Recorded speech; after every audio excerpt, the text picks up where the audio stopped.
Hey gamers, if you're trying to play one of the most popular mobile shooting games, then you're in the right place. In this video guide, I'll show you how to install Call of Duty Mobile latest version without any confusion.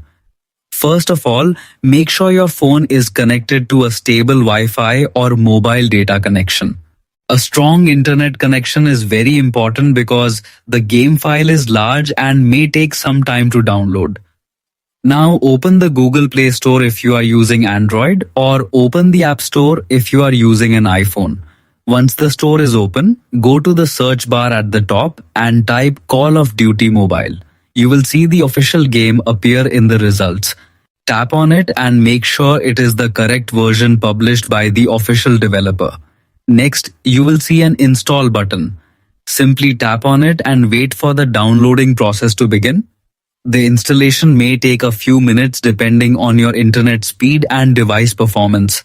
After the installation is completed, the game will automatically appear on your home screen. Now open the game, log in or create your account and complete the initial setup. That's it. Now you can easily install and play Call of Duty Mobile on your device. If this helped you, don't forget to like, subscribe and stay tuned for more quick tutorials. Thanks for watching. See you in the next video.